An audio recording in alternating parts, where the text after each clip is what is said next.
जय माता दी मित्रों। बड़ों को प्रणाम और छोटों को प्यार। आज हम धर्मराज जी की कथाओं का श्रवण करेंगे। मन को शांत और कथा को धैर्य से सुने। कथा को पूर्ण सुनने से उसका पूरा फल मिलता है। पहली कथा अनुसार एक नगर में एक साहूकार अपनी पत्नी के साथ रहता था, लेकिन वह निसंतान थे। वह दोनों भगवान शंकर की पूजा किया करते थे। एक दिन पार्वती जी कहने लगी कि यह आपकी इतनी पूजा करते हैं, फिर भी आप इनकी इच्छा पूरी क्यों नहीं करते हैं। शंकर जी कहते हैं कि इन्हें संतान सुख नहीं है, इसलिए ये इतना पूजा करते हैं। पार्वती जी बोली कि आप इन्हें पुत्र क्यों नहीं दे रहे हैं। शंकर जी ने कहा कि इनके भाग्य में पुत्र का सुख नहीं है, लेकिन पार्वती जी नहीं मानी और वह जिद करने लगी। शंकर भगवान बोले कि ठीक है, इन्हें पुत्र की प्राप्ति हो जाएगी, लेकिन वह केवल 12 वर्ष तक ही जीवित रहेगा। साहूकार शंकर पार्वती जी की बात सुन रहा था। कुछ समय बाद साहूकारनी ने पुत्र को जन्म दिया, लेकिन साहूकार को कोई खुशी नहीं हुई। पूरे परिवार में इसका जश्न मनाया गया। उनका बेटा बड़ा हुआ तो साहूकारनी कहने लगी कि मैं अपने बेटे का ब्याह रचाऊंगी। साहूकार ने उसे बहुत मना किया, लेकिन वह नहीं मानी। तो साहूकार ने उसे कहा कि हमारे बेटे की आयु केवल 12 वर्ष तक की है। साहूकारनी कहने लगी कि कोई बात नहीं, मैं इसका ब्याह करके अपने मन की तो कर लूं। साहूकार ने बेटे का विवाह कर दिया। घर में बहू आ गई और उन्होंने बहू को सारी बात बता दी कि उनके बेटे की आयु केवल 12 वर्ष की है। बहू ने कहा कि कोई बात नहीं, मेरे भाग्य में जो लिखा था वह हुआ। अब हम तीनों मिलकर पूजा किया करेंगे। और उन्होंने हर रोज पूजा आरंभ कर दी। एक दिन ऐसा भी आ गया जब लड़के की आयु पूरी हो गई।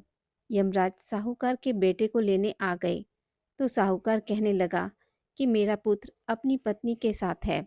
यमराज उसकी पत्नी के पास गए तो वह बोली, अभी तो मेरे पति ने जीवन का कोई सुख नहीं देखा और आप उसे लेने आ गए। यमराज बोले, इसकी इतनी ही आयु थी जो यह भोग चुका। पत्नी ने कहा कि हे भगवान, कोई ऐसा उपाय नहीं है जिससे मेरे पति की आयु बढ़ जाए। यमराज बोले कि यह क्या होता है। लेकिन भगवान बोले कि यमराज का काला कंबल, लोहे का तसला 5.25 रुपये उठाकर रख दे। 1 वर्ष पूरा होने पे ये किसी को दे देना, तुम्हारे पति की आयु लंबी हो जाएगी। जैसा भगवान ने बताया, बहू ने ऐसा ही किया और उसके पति की आयु लंबी हो गई। दूसरी कथा अनुसार बहुत समय पहले की बात है। एक गांव में एक गरीब औरत अपनी 2 छोटी बच्चियों के साथ रहती थी। उस औरत के पति की मृत्यु हो गई थी। वह औरत किसी तरह मजदूरी करके अपनी दोनों बच्चियों को पाल रही थी। धीरे धीरे समय बीतता गया। वह औरत अपनी दोनों बच्चियों के साथ बहुत खुश रहती थी। कुछ दिनों से उसकी तबीयत खराब चल रही थी। एक दिन उसकी मृत्यु का समय आ गया। यमराज ने अपने एक दूत को भेजा कि जाओ उस औरत का प्राण हरण कर शीघ्र लेकर आओ। वह यमदूत उस औरत की आत्मा को लेने के लिए उसके घर पहुंचा तो उसने देखा कि उसकी दोनों बच्चियां बहुत छोटी थी तथा वो रो रही थी। यमदूत ने जब यह सब दृश्य देखा तो उसके अंदर बड़ी दया आ गई। यमदूत बिना उस औरत के प्राण हरण किए ही यमराज के पास चला गया और यमराज से बोला कि हे प्रभु, उस औरत की 2 छोटी छोटी बच्चियां हैं। उस औरत के अलावा उनका कोई सहारा नहीं है। आप कुछ दिनों के लिए उस औरत की आयु बढ़ा दीजिए। यमदूत की ऐसी बात सुनकर यमराज बहुत क्रोधित हुए और यमदूत से कहा कि यह असंभव है। तुमने सृष्टि के विरुद्ध कार्य किया है, अतः इसका तुम्हें उचित दंड मिलेगा। तुम्हारा दंड यह है कि जब तक तुमको अपने ऊपर 3 बार हंसी ना आ जाए, तब तक तुमको मृत्यु लोक में ही रहना होगा। ऐसा कहकर यमराज ने उस यमदूत को यमपुरी से निकाल दिया। वह यमदूत पृथ्वी लोक पर आ गया। उस समय बहुत ठंड पड़ रही थी। वह यमदूत ठंड के मारे बहुत कांप रहा था। उसी समय उसी रास्ते से एक युवक गुजर रहा था। उस युवक के हाथ में एक कंबल था। उस यमदूत की ऐसी दशा देखकर उस युवक ने उसे कंबल दे दिया और कहा कि आप हमारे साथ चलिए। वह युवक उस यमदूत को अपने घर ले आया। तब उस युवक की पत्नी ने उस युवक से पूछा कि आप कंबल लेने गए थे ना, कहाँ है कंबल? तब उस युवक ने कहा कि कंबल मैंने उस आदमी को दे दिया। यह सुनते ही वह औरत अपने पति के ऊपर भड़क गई। उसने कहा कि यह कंबल मेरे बच्चों के लिए था, उन्हें ठंड लग रही है। उस आदमी को कंबल देने की क्या आवश्यकता थी? यह सुनकर उस यमदूत को अपने ऊपर हंसी आ गई कि भला हमें कंबल की क्या आवश्यकता है, मैं तो खुद यमदूत हूँ। उसके बाद वह यमदूत धीरे धीरे जूते सिलने का काम करने लगा। एक बार यमदूत ने बहुत बढ़िया चप्पल बनाई। तब एक आदमी ने यमदूत से कहा कि क्या तुम्हें पता नहीं है कि इस राज्य में चप्पल सिर्फ मरने वाले के लिए ही बनाई जाती है। थोड़ी देर बाद राजा का एक सिपाही आया और यमदूत से बोला कि राजा का देहांत हो गया है, उनके लिए एक चप्पल बना दो। यमदूत ने तो पहले से ही चप्पल बनाकर रखी हुई थी। यह सोचकर उस यमदूत को दूसरी बार अपने ऊपर हंसी आ गई। उसके बाद उस यमदूत के सामने एक गाड़ी आती है। वह गाड़ी काफ़ी महंगी थी। उस गाड़ी से दो लड़कियां तथा एक औरत बाहर निकलती है। वह यमदूत उन दोनों लड़कियों को देखकर बहुत हैरान हो गया कि ये तो वही लड़कियां हैं जिनकी माँ के प्राण हरण करने गया था। उस समय यह दोनों रो रही थी। वह यमदूत उस औरत से पूछता है कि ये दोनों लड़कियां कौन हैं। वह औरत बोली कि मैंने इन दोनों लड़कियों को गोद लिया है। बचपन में ही इनकी माँ का देहांत हो गया था। उसके बाद ये अनाथ आश्रम में रहती थी। मेरे पास कोई औलाद नहीं थी, इसलिए मैंने इन दोनों को गोद ले लिया। मेरे पास धन दौलत की कोई कमी नहीं है। मेरे बाद सब कुछ इन्हीं दोनों का तो है। यह सुनकर उस यमदूत को अपने ऊपर तीसरी बार हंसी आ गई। वह सोचने लगा, इनके लिए ही मुझे यमपुरी से निष्कासित किया गया था। आज यही लोग ऐश की जिंदगी जी रही हैं। उसके बाद वह यमदूत यमराज के पास यमलोक वापस चला गया। तीसरी कथा अनुसार किसी गांव में एक बुढ़िया रहती थी। वह बहुत ही नियम धर्म से व्रत रखा करती थी। एक दिन भगवान के घर से यमदूत उसे लेने आ गए और वह उनके साथ चल पड़ी।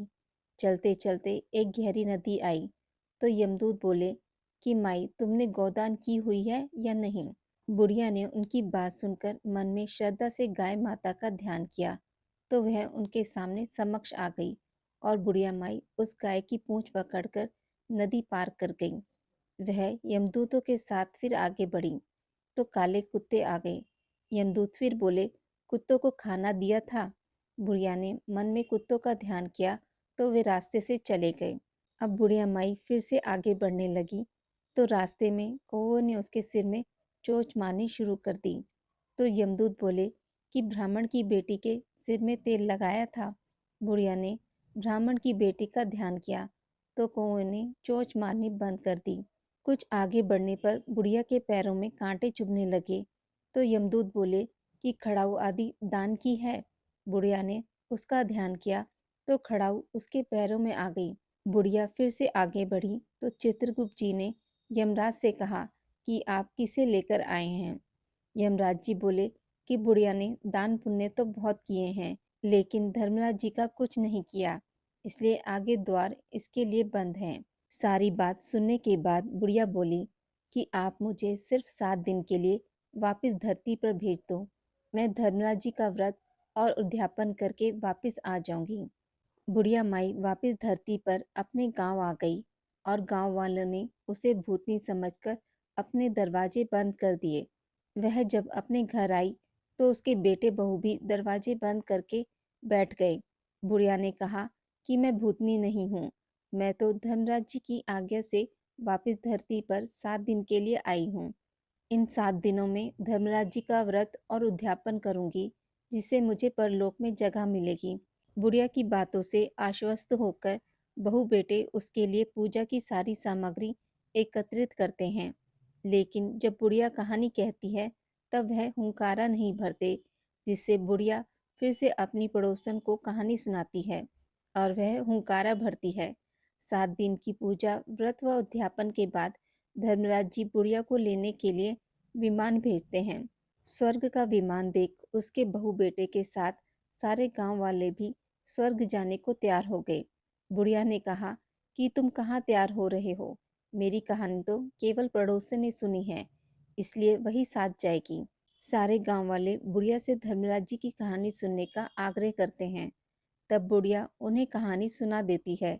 कहानी सुनने के बाद सारे ग्रामवासी विमान में बैठकर स्वर्ग जाते हैं। तो धर्मराज जी कहते हैं, मैंने तो विमान केवल बुढ़िया को लाने भेजा था। बुढ़िया माई कहती है कि हे धर्मराज जी, मैंने जो भी पुण्य किए हैं उसमें से आधा भाग आप गांव वालों को दे दो। इस तरह से धर्मराज जी ने गांववासियों को भी स्वर्ग में जगह दे दी। हे धर्मराज जी महाराज, जैसे आपने बुढ़िया माई के साथ सभी गांव वालों को भी स्वर्ग में जगह दी, उसी तरह से हमें भी देना। कहानी सुनकर हुंकारा भरने वालों को भी और कहानी कहने वालों को भी जगह देना। चौथी कथा अनुसार बहुत समय पहले की बात है। किसी नगर में हरिलाल नाम का एक व्यापारी रहता था। उस व्यापारी ने एक हाथी को पाल रखा था। विधाता के निश्चित समय अनुसार एक दिन उस हाथी की मृत्यु हो गई। यमराज के दूत उस हाथी की आत्मा को यमलोक लेकर गए। यमराज ने चित्रगुप्त से उस हाथी के कर्मों के बारे में जानना चाहा। तब चित्रगुप्त ने यमराज से कहा कि प्रभु, इस हाथी ने अपने जीवन में कभी भी गलत काम नहीं किया है। इसके कर्म काफी अच्छे हैं। तब यमराज खुश होकर हाथी से कहने लगे कि हम तुम पर प्रसन्न हैं, क्योंकि तुमने अपने जीवन में हमेशा सत्कर्म ही किए हैं। इसलिए मैं तुम्हें वापस पृथ्वी लोक पर भेजता हूँ। हाथी ने यमराज से कहा कि हे प्रभु, यदि आप हमारे ऊपर प्रसन्न हैं तो हमें यह वर दीजिए कि इंसान हमारे ऊपर कभी भी शासन ना कर सके। यह सुनकर यमराज काफी आश्चर्यचकित हो गए। उन्होंने हाथी से कहा कि हे गजराज, मनुष्य तो काफी बुद्धिमान प्राणी होता है, फिर तुम इसके साथ क्यों नहीं रहना चाहते? तब हाथी ने यमराज से कहा कि हे प्रभु, मैं नहीं चाहता कि कोई मनुष्य हम पर शासन करे, क्योंकि मनुष्य के साथ रहना हमारे लिए काफी कठिन है। ऐसा मैं इसलिए कह रहा हूँ क्योंकि वे लोग काफी होशियार होते हैं। यमराज ने हाथी से कहा कि ठीक है, यदि तुम्हारी बात सही निकली तो तुम जैसा कहोगे हम वैसा ही करेंगे, और यदि तुम्हारी बात झूठी निकली तो जैसा हम कहेंगे तुम्हें वैसा ही करना होगा। हाथी ने कहा कि मुझे मंजूर है। तब यमराज ने यमदूतों से कहा कि जाओ और इसके मालिक को यमलोक लेकर आओ। 4 दूत उसी हाथी के मालिक को लेने के लिए पृथ्वी लोक पर गए। जब हरिलाल सो गया तो चारों दूतों ने चारपाई सहित उस हाथी के मालिक को लेकर यमलोक की तरफ बढ़ने लगे। हरिलाल की बीच में नींद खुल गई। उसने देखा कि मैं आकाश में हूँ, और नीचे देखा तो जमीन ही गायब थी। तब हरिलाल ने यमदूतों से पूछा कि हमें कहाँ लेकर जा रहे हो? तब यमदूतों ने कहा कि हम आपको यमलोक यमराज के पास लेकर जा रहे हैं। तब हरिलाल ने कहा कि यमलोक तो लोक मृत्यु के बाद जाते हैं, मैं तो जिंदा हूँ। तब यमदूतों ने कहा कि आज यमलोक में जिंदा इंसान की जरूरत है, इसलिए हम तुम्हें यमलोक लेकर चल रहे हैं। हरिलाल काफी होशियार था। उसने काफी देर तक सोचा और फिर उसे एक युक्ति सूझी। उसकी चारपाई पर ही बगल में कागज और कलम थी। उसने कागज कलम उठाया और एक सादे कागज पर उसने लिखा कि यमराज, इस मनुष्य को अपना सिंहासन सौंप देना, यह मेरा आदेश है। और उसने भगवान विष्णु का हस्ताक्षर भी कर दिया। यमदूत हरिलाल को लेकर यमलोक पहुंचे। वहां यमराज हरिलाल को देखकर काफी खुश हुए। हरिलाल ने यमराज को वह कागज थमा दिया, जिसे पढ़कर यमराज अपने सिंहासन से उठ खड़े हुए और हरिलाल को यमलोक का राजा बना दिया। हरिलाल का हाथी उसकी होशियारी देखकर काफी आश्चर्यचकित हुआ। अब यमलोक पर हरिलाल का शासन हो गया। हरिलाल ने चित्रगुप्त को आदेश दिया कि जो भी लोग नर्कलोक में हैं उन्हें स्वर्गलोक में भेजा जाए, और नर्कलोक का द्वार हमेशा के लिए बंद कर दिया जाए। अब जो भी लोग मरने लगे वो सभी स्वर्गलोक में जाने लगे। फिर यह बात भगवान विष्णु के पास पहुंच गई कि आखिर यमलोक का संतुलन क्यों बिगड़ रहा है, सभी लोग स्वर्ग जा रहे हैं। यह सोचकर भगवान विष्णु यमलोक पहुंच गए और देखा कि यमलोक के द्वार पर यमराज बैठे हुए थे। यह देखकर भगवान विष्णु ने यमराज से कहा कि यमराज, आप बाहर क्यों बैठे हुए हैं? तब यमराज ने भगवान विष्णु को हरिलाल द्वारा दिए गए उस कागज को दिखाया, जिसमें लिखा हुआ था कि इस मनुष्य को यमलोक का सिंहासन सौंप दिया जाए और नीचे भगवान विष्णु के हस्ताक्षर भी थे। यह देखकर भगवान विष्णु हंसने लगे और यमराज से कहा कि तुमने किसी जिंदा मनुष्य को यमलोक में बुला लिया है क्या? तब यमराज ने कहा कि हाँ प्रभु, मैंने एक जिंदा मनुष्य को धरती से यमलोक में बुलाया है। तब भगवान विष्णु यमराज के साथ हरिलाल के पास पहुंचे। हरिलाल भगवान विष्णु को देखकर सिंहासन से उठ खड़ा हुआ और भगवान विष्णु से बोला कि प्रभु, मेरी यही इच्छा थी कि मैं आपको अपने समक्ष बुला सकूं, इसलिए मैंने यह सब कुछ किया। हरिलाल की बात सुनकर भगवान विष्णु बहुत प्रसन्न हुए। यमराज ने हाथी से कहा कि हे गजराज, आप जीत गए और मैं हार गया। उसके बाद यमराज ने हरिलाल को वापस पृथ्वी लोक पर भेज दिया और उसके दिमाग से यह सारी बातें भुला दी और यमराज ने गजराज को भी पृथ्वी लोक पर भेज दिया। पांचवी कथा अनुसार पुराने समय में एक गांव में दो किसान थे। दोनों ही गरीब थे और बड़ी मुश्किल से अपना गुजारा करते थे। दोनों के पास थोड़ी थोड़ी जमीन थी। उसी जमीन से खाने पीने की व्यवस्था करते थे। एक दिन संयोग से दोनों की मृत्यु एक साथ ही हो गई। दोनों की आत्मा यमलोक पहुंची। यमलोक में यमराज ने कहा कि तुम दोनों का जीवन बहुत अच्छा रहा, अगले जन्म में क्या बनना चाहते हो? ये सुनकर एक किसान भड़क गया। गुस्सा करते हुए किसान ने कहा कि भगवान, मैं पूरे जीवन कंगाल ही रहा। मैंने दिन रात कड़ी मेहनत की, खेत में बैलों की तरह काम किया, लेकिन एक एक पैसे के लिए मेरा परिवार तरसता रहा। ऐसा जीवन अच्छा कैसे हो सकता है? ये सुनकर यमराज ने कहा कि अच्छा ठीक है, अब अगले जन्म के लिए तुम क्या चाहते हो? किसान ने कहा कि भगवान, मुझे अगला जन्म ऐसा दीजिए कि मुझे कभी भी किसी को कुछ देना ना पड़े। मुझे चारों तरफ से पैसे ही पैसे मिले। यमराज ने तथास्तु कह दिया और अगले किसान के पास पहुंचे। दूसरे किसान ने कहा कि भगवान, आपने मुझे सब कुछ दिया था, अच्छा परिवार, थोड़ी जमीन दी जिससे मैं अपना और अपने परिवार का पालन कर रहा था। जीवन में सुख शांति थी। बस एक ही कमी थी कि कभी कभी मेरे घर आए भूखों को खाली हाथ लौटा देता था, क्योंकि मेरे पास उन्हें देने के लिए कुछ नहीं होता था। यमराज ने कहा, तो अब तुम अगले जन्म के लिए क्या चाहते हो? किसान ने कहा कि भगवान, मुझे ज़्यादा कुछ नहीं चाहिए, बस इतना कर दीजिए कि मेरे घर से कोई भी खाली हाथ ना जाए। जो भी मेरे घर आए मैं उसे भरपेट भोजन करा सकूं। भगवान ने तथास्तु कह दिया। दोनों किसानों का अगला जन्म हुआ। एक किसान जो गुस्सा कर रहा था, वह गांव का सबसे बड़ा भिखारी बना। उसे आने जाने वाले सभी लोग पैसा देते और उसे किसी को कुछ भी देना नहीं पड़ता। दूसरा किसान गांव का सबसे धनवान आदमी बना। उसके घर से कोई भी खाली हाथ नहीं जाता था। वह धन धान्य देकर सभी की मदद करता था। आज की इस वीडियो में बस इतना ही।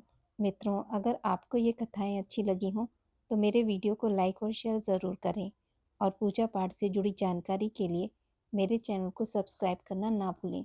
धन्यवाद।